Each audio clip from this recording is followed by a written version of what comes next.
Ito yung impeachment ni Pangulong Bongbong Marcos. Complaint against President Bongbong Marcos is making headlines, but does the chief executive have to personally face the proceedings? Mavic Trinidad is on the line to tell us more. Hi, Mavic. Go ahead. Hi, President Marcos. Alam nyo yung mga DDS may sinasabi, nako, yung ano nito, yung kay Bongbong Marcos na impeachment na yan, wala yan. Kapwa din nila yan, no? Umamin ka na, Sir Mark. Naiintindihan naman namin, sabi ni Jenny Rose, uy, huwag kayong minsan lang naman. Ano akala nyo sa akin, bakla? Akala nyo sa akin, kagaya nung ibang mga politikong nagtatago, bakla? Grabe kayo sa akin, ha? Che, tigil nga kayo dyan. Ito kay Pangulong Bongbong Marcos. Meron sinasabi yung mga DDS na, nako, wala yan, paek-ek lang nila yan. Kasi yung nagsampa ng impeachment kay Pangulong Bongbong Marcos ay dating nagtanggol daw po kay First Lady Lisa Marcos. Yung iba naman mga DDS natutuwa. Yung ibang mga DDS, Champi Tuti, shoutout sa iyo. No, yung mga ibang DDS, nako, ayan na, lagot ka na, Mark. I-impeach na si Bongbong Marcos. Ang tanong, ano ba yung mga dokumento, ano ba yung mga ebidensya nyo para diyan? 'Di ba? Ang tanong din, matutuwa ba kayo pagdating ng Pebrero o sa iso? Dahil yung February 6, mga kababayan, yun yung mas kumpletos recados ho na impeachment. Wala pong iba kundi kay Vice Presidente Inday Sara Duterte. Bakit ho, mga kababayan?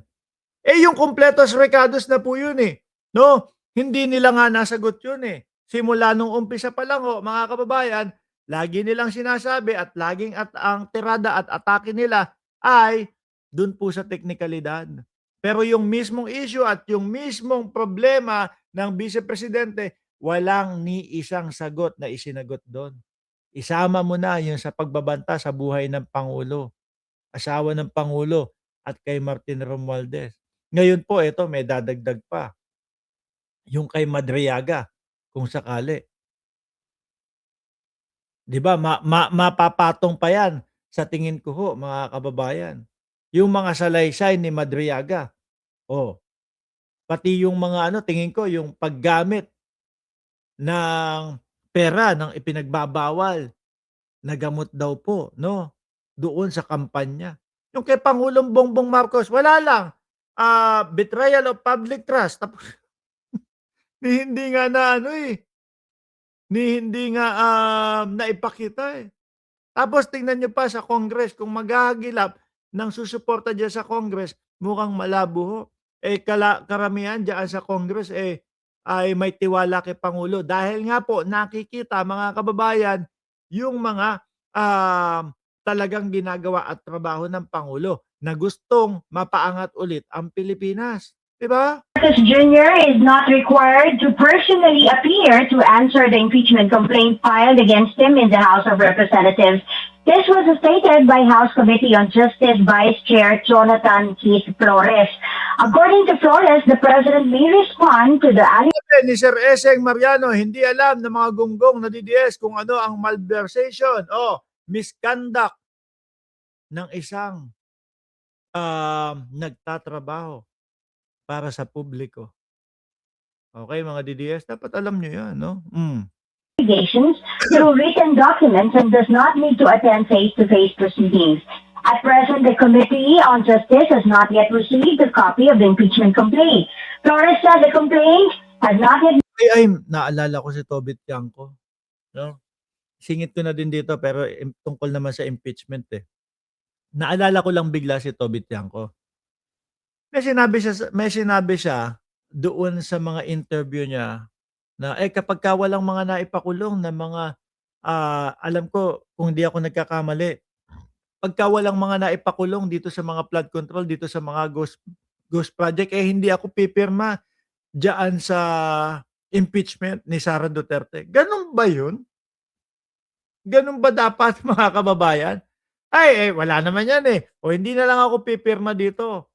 Kumbaga kung ikaw isang congressman, mga boss chief amo, sir, 'no, at wala pang naipakukulong dahil nga ang sabi, gusto nila talagang mag-grind, talagang mapag-aralan, talagang yung mga butas na puwedeng lusutan itong mga hinayupak na ito, masilyaduhan para kapagka isinampa yung kaso, panalo 100%, 'no?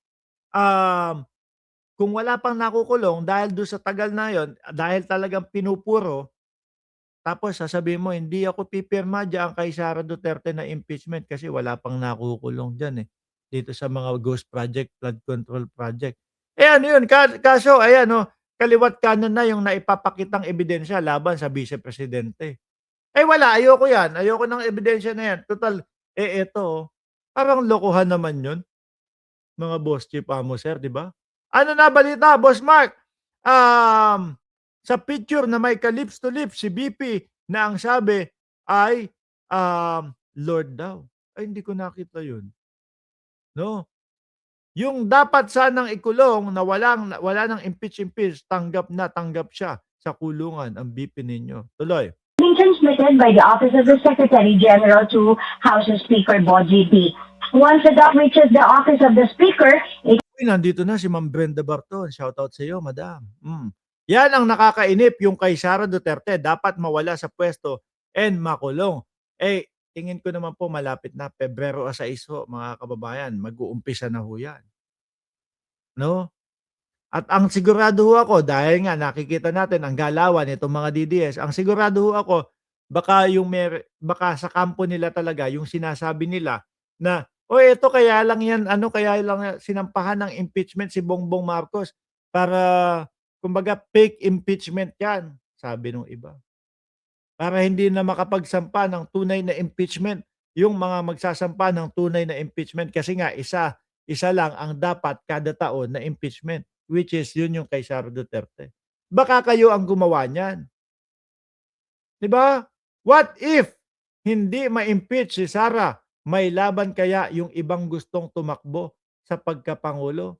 Naman, 100% ako naniniwala ho, mga bossing. Bakit? Oh, kung sakali hindi ma-impeach si Vice Presidente Inday Sara Duterte, dadating po ang 2028 election.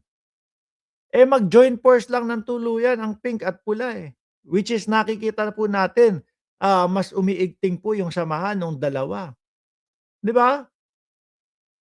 Wala na, sino boboto kay Sara Duterte? 'Pag,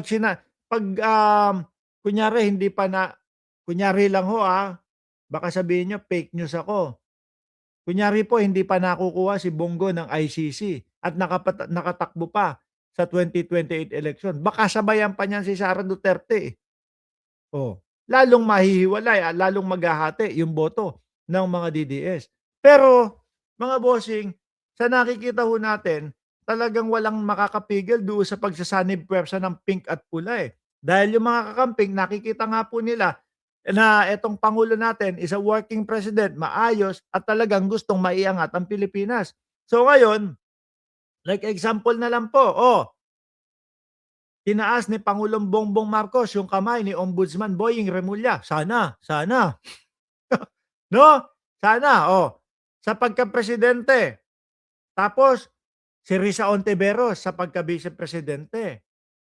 Siyempre mga kababayan, simple lang yung mga sumusuporta kay Pangulong Bongbong Marcos, susuportahan si Ombudsman Boying Remulla at si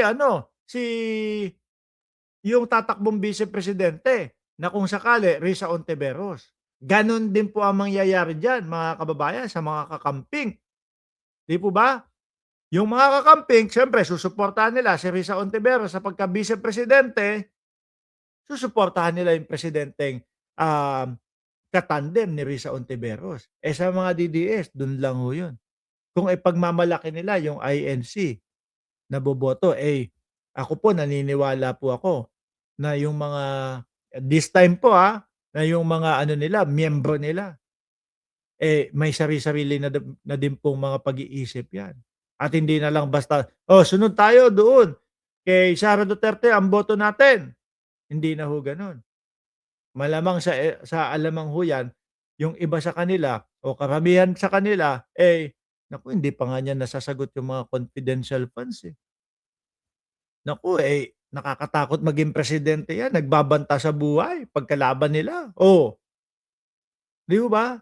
Gano'n ang nakikita ko at yung numero ho, ng kakamping mga bossing, eh, kumbaga hindi bumababa, talagang pataas lang ho.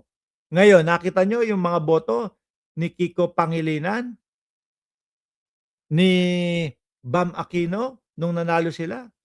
Nagtataka pa yung mga DDS, "Ay nagtataka kami, bakit nanalo si Kiko at si Bam Aquino? Eh, kulelat naman yan doon sa mga survey-survey." Diyos ko po, niwala pa kayo sa survey-survey. Eh, ito nga, oh, tingnan niyo kay Pangulong Bongbong Marcos -3%, 'no? Samantalang lahat na ginagawa ng pangulo.